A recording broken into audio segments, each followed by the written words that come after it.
Hey, thanks for coming this morning, Darren. Darren is started the EpiCentre with his wife Jeanette in 2006. He's a counsellor and a sex therapist, and he specialises in relationship counselling and sexual health, trauma, post-separation counselling and family dispute resolution and mediation. That sounds like a really challenging job on a day-to-day basis, Darren. Yep. Darren joins us today. He participated in our couples retreat a couple of years ago, and we've got a really warm welcome, and he's here to talk about one of the barriers that is really relevant for people establishing connection is communication and understanding how to communicate the message that you need and talk to each other.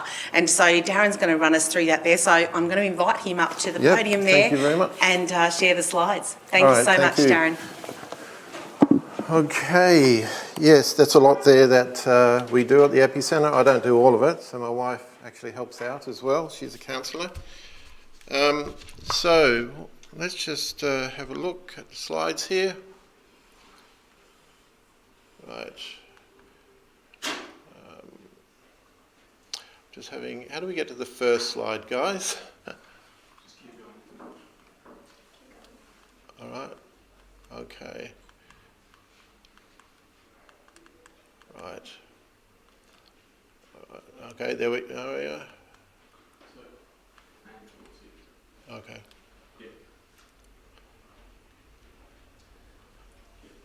That way? Sorry. All right, I might need to get some technical help there. Getting a little bit muddled with it. But let's start anyway. So if we can go to, that's the slide we're at. That's good. So I am excited and thrilled to be here today. Thank you so much for inviting me, MS Limited. And thank you to all those who are out there listening. And I've put together a bit of a slide presentation, and there's a number of slides that you'll see that will come up. So based on some of the slides, I'll be providing information, but I'll also have some notes here that I'll provide to add a little bit more information to the slides. So here's a little bit about myself. As just mentioned, set up the EpiCentre counselling practice in Hobart with my business partner and wife, Jeanette, and I specialise at the EpiCentre in relationship counselling, sex therapy, EAP and therapeutic support for NDIS clients. I was a counsellor for the MS Society of Tasmania from 2011 to 2015, and I also work as an employee assistant EAP senior consultant for a large EAP firm based here in Melbourne with offices around Australia.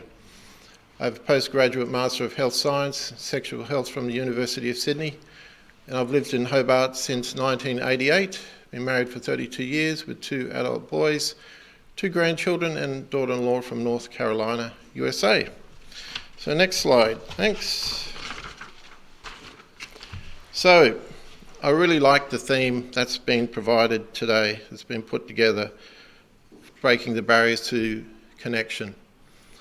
And there has certainly been a lot of connection barriers since COVID-19, especially for family members, friends and colleagues separated physically over long distances from each other for long periods of time.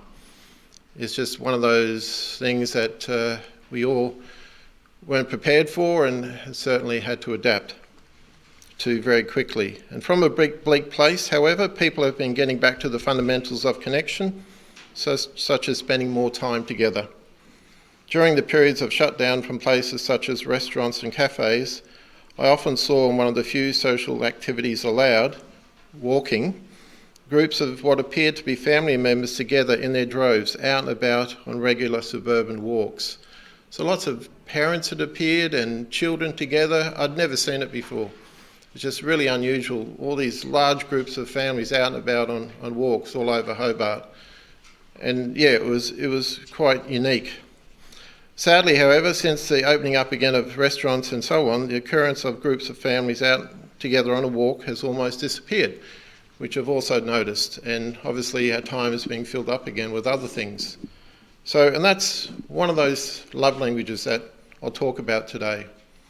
A topic that is very near and dear to me, the 5 love languages, something that I talk about a lot with clients in my practice, and something that's very simple and unique to follow. So spending time together with a close friend or loved one is a way to connect, and considered by Dr. Gary Chapman a love language. So on to the next slide. So there's a picture of Dr. Gary Chapman. So as I've said, I've been invited by MS Limited today to talk on breaking down the barriers to connection and how it can be understood and practiced by significant others, such as couples using the concept of love languages. Just a little bit about Dr. Gary Chapman. In his early years as a marriage counsellor, Dr. Gary Chapman noticed over and over that couples would voice similar complaints regarding their marriage or relationship. One spouse would say something like, "I feel like he doesn't love me." The other would protest, I don't know what else to do. I'm doing everything I should be doing." Recognising a pattern, Dr. Chapman poured through years of session notes. He asked himself, when someone said, "I feel like my spouse doesn't love me, what do they actually want?" Surprisingly, their answers fell into 5 categories, revealing a unique approach in how to effectively love another person. More than 25 years later, this revolutionary concept has improved millions of relationships across the globe. The premise is simple. Different people with different personalities express love in different ways. It's as simple as that. And these 5 love languages that Gary was able to develop as a way of expressing and receiving love are words of affirmation, acts of service, receiving gifts, quality time, and physical touch. Each individual has at least one language that they prefer above the other, and this is where it gets interesting. So there's a book there on the screen, The 5 Love Languages, How to Express Heartfelt Commitment to Your Mate, written by Dr. Gary Chapman back in 1992, that I would recommend you buy and have a look through. So on to the next slide. Okay, so you may have already heard of the love languages, the 5 love languages. And what we're talking about here is the love that is the romantic love between individuals. So I'm focusing today on couples. So approximately 50% I find in my clinical experience, 50% of couples who come in, individual partners as well on their own, have heard about the love languages, the 5. And it's been around for over 25 years, so it's relatable and recognisable. And those couples who haven't heard of it, when you start talking about it with them, they quickly relate to it and say, "Yeah, I do that with my partner, but she or he doesn't really respond to it. I try to show them that I care and love them through touch, but I get a sort of pushed away, or I try to express my love through words, but it doesn't seem to sink in." So there's often a mismatch, unfortunately. But at the same time, there are lots of things that couples relate to.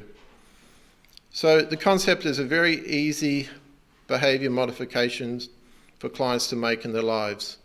So once you teach it, once you go through a bit of an assessment with clients, with couples, they quickly are able to relate to it and start to practice it in their relationship. However, there are times when there is a lot more deeper issues that need to be explored before the love languages can really take off.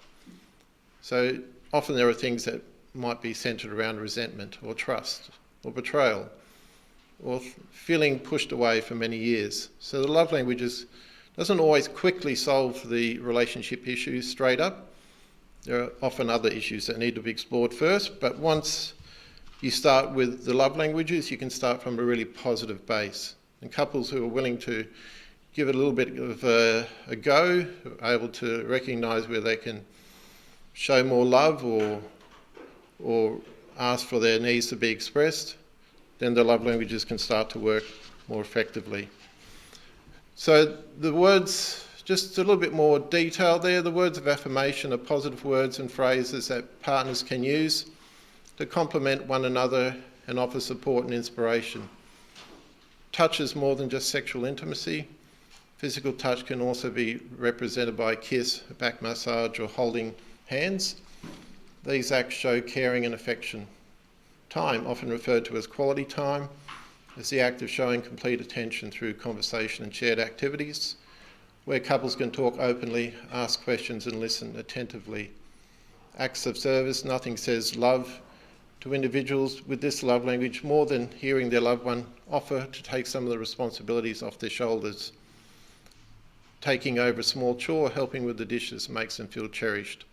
Gifts can be bought or handmade. More importantly, it shows that they are chosen thoughtfully and that an effort was made. And that picture there is just a demonstration of not just one love language works in isolation. Often they work, all of them can work together. So you have a picture of a couple spending time together, there's touch, there's probably words of affirmation there as well. And I often find in my practice that gifts is probably the least love language used. So in other words, I don't see a lot of couples putting gifts as number one as a way of showing or needing to feel loved. But there can be a gift of time, a sacrifice of time. So on to the next slide. So let's try and figure out how this works and what it actually means. I'll use my relationship as an example of how love languages work. And essentially what we're talking about here is the giving or showing of love and the receiving of love. So Dr. Chapman quickly developed that this was how people generally express love, through showing and receiving or feeling loved. So myself, I show or give love to my wife and people close to me, such as my children and grandchildren, in the following order. And it's important to note the following order. It's important to note what your top 2 love languages are. It's important that at least your top 1 or your top 2 love languages are being met, or your partner's top 2 are being met. So for example, number 1 is time, acts of service, words of affirmation, touch and gifts. It's important that those are known and that it's identified what your top 1 or 2 are. I like to receive or feel loved when the following are provided consistently. And I've underlined the word consistently because anything that's done inconsistently sends a mixed message, whatever that may be. So if you're sporadic in the way you show love to your partner or intermittent, then that creates anxiety. Anything that's done intermittently creates anxiety for someone. And if you're inconsistent in the way you receive love, inversely, then you're going to feel confused as well. Consistently is the key here. Jeanette, there's a picture of Jeanette, my wife. So Jeanette shows or gives love to me in the following order: touch, words of affirmation, time, acts of service, gifts. And she receives or feels loved when the following are provided consistently: touch, words of affirmation, time, acts of service, and gifts. So love languages at the same time are not static. They don't remain the same more or less from day one in a relationship. They can change over time. Mine, for example, early on weren't words of affirmation. I didn't need words to feel loved. I needed more time or acts of service, but that has changed. So acts of service, love languages can change over time, and it's important to adapt to that. Okay, so you can see that the way I show and give love are very similar, but you also might be able to see or have noticed that there's an inconsistency between how I give and show love to Jeanette and how she feels love. So if you can see that up there on the screen, there's an inconsistency, how I show love and what her needs are as far as feeling loved, what her top love languages are. On to the next slide.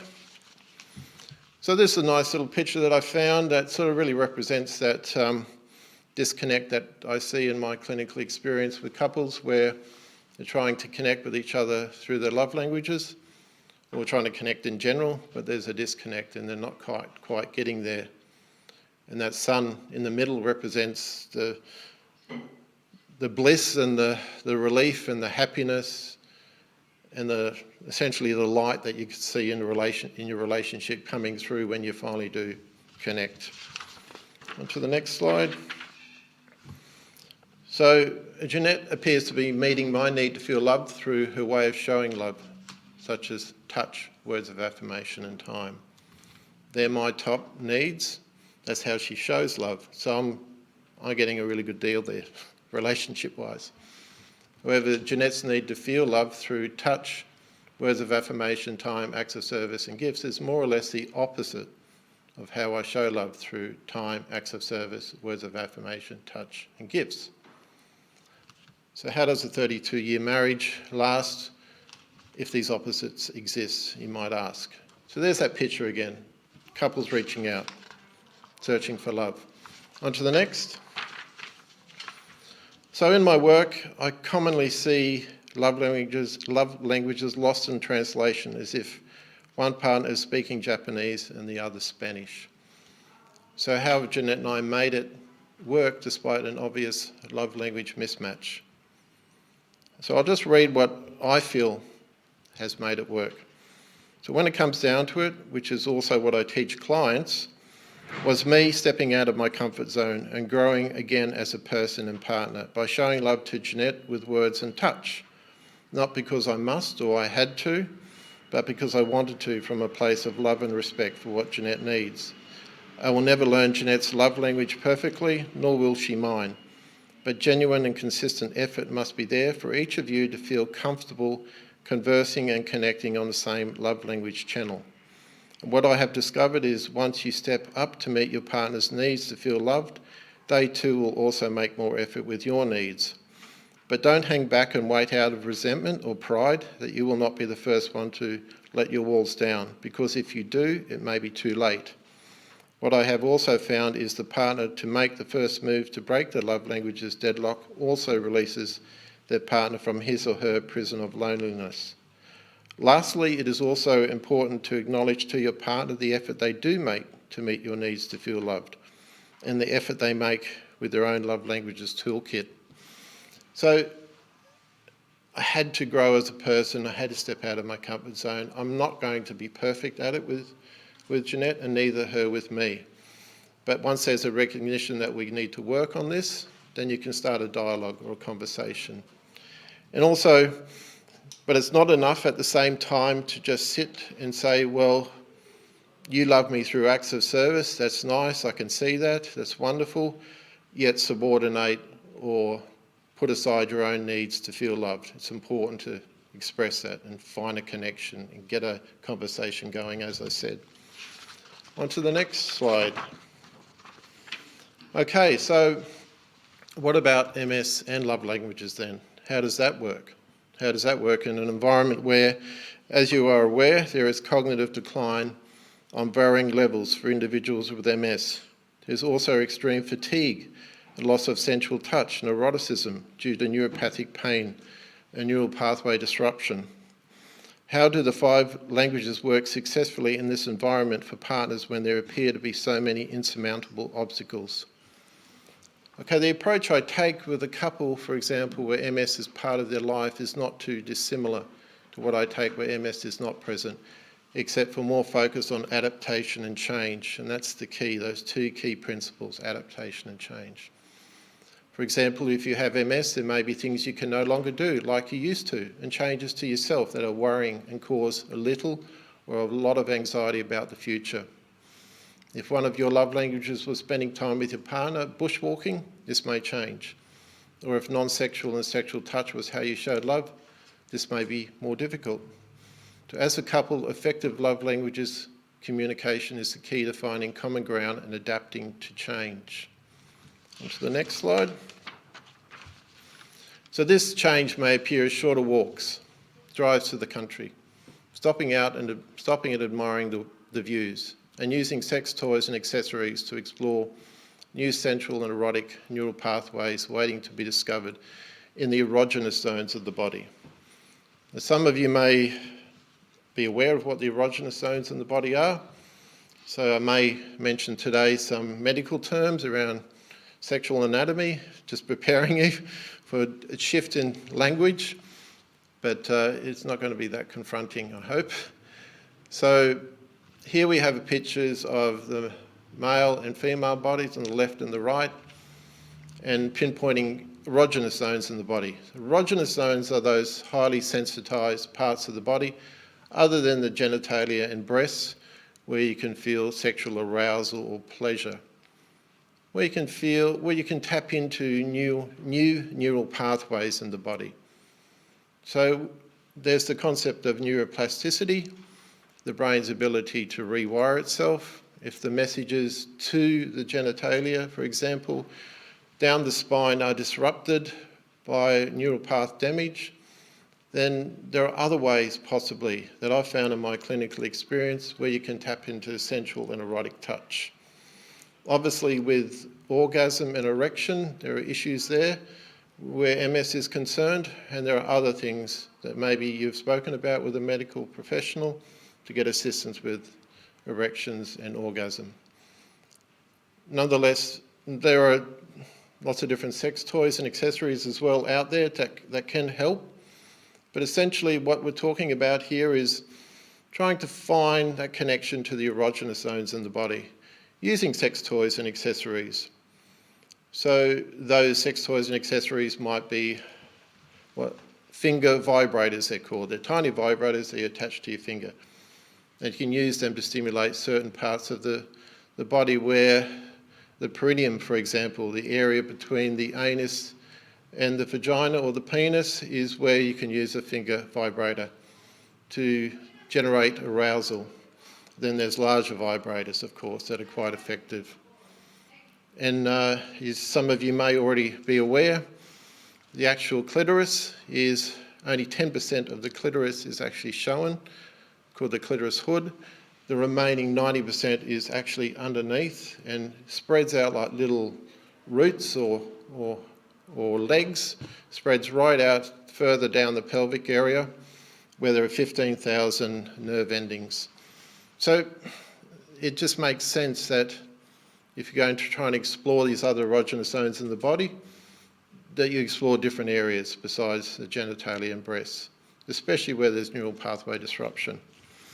There's a guide called, onto the next slide, thanks. There's a guide, booklet produced called A Guide to More Accessible Sexuality-Related Assistive Technology. It's a PDF that can be emailed out to you by the staff here at MS Connect, and it's got it's actually tailored specifically for an MS audience. So it's got lots of great tips and suggestions around sex toys and accessories. Everything here today, the slides, everything can be emailed out to you as well.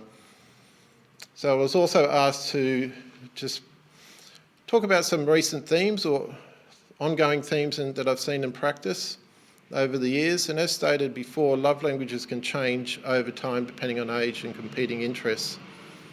For example, a young mother may need more acts of service and less touch from her partner when children arrive, whereas a partner may need more touch than before. So you often hear mothers talking about being touched out, and then their partner's coming along and wants that hug or wants sex or whatever the case, and they're feeling really touched out. So love languages can change depending on your life cycle changes to you as a person.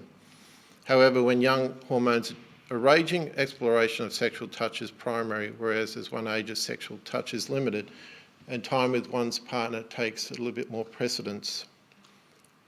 Okay, so when emotional intimacy is gone for couples in the form of touch, time and words, I see time and words and more focus on acts of service as a safe way to try and bond and stay connected. So often acts of service appears to take over when there's a loss of touch, time and words. So you have what's called companionship then. Often one partner will pick a love language such as touch to show their love to the partner because it is their primary language. However, for the partner, this may not be all what they need. But one partner's thinking, well, that's what I need to do. So once again, as I said before, there's a conversation, starting a conversation around that is needed. So resentment and a feeling of being unloved is often the outcome of at least the top two love languages not being met for the lonely partner looking for love. as I was saying before, the top 2 are so important to get those right. You're not always going to get all the 5 working consistently, but consistency with the top 2 is really important. So next slide. So there are some of the assessment tools. I often do an assessment using an Excel spreadsheet.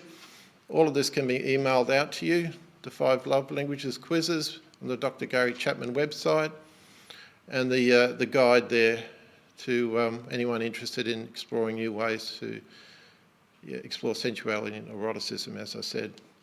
So on to the next slide.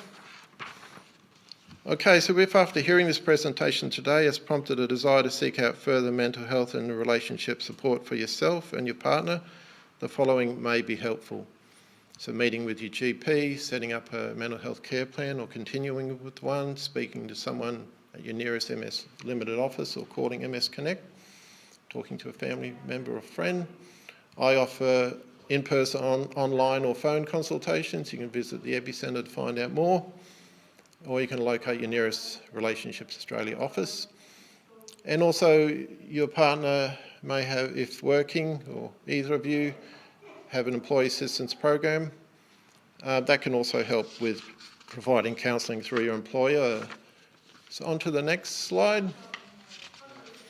So these are the 4 that I've found in my 15 years experience, the 4 world experts that you should go to find out more about relationships and personal growth. They're absolutely a goldmine, a treasure trove of amazing research and all evidence-based. So I'd recommend that you take a mental note or write that down or request the slides. On to the next. And that's it. Thank you very much for listening to me. There was a lot to pack in there, but as I said, you can get a copy of the slides if you want. If you need to chat with me further, you send me an email. I'm quite happy to answer questions about the presentation today in my own time. And yeah, more than happy to chat again to anyone out there who needs it. Thank you very much. Thanks, Darren. I'm going to get you to take a seat here very quickly. Right. We've got just 2 minutes.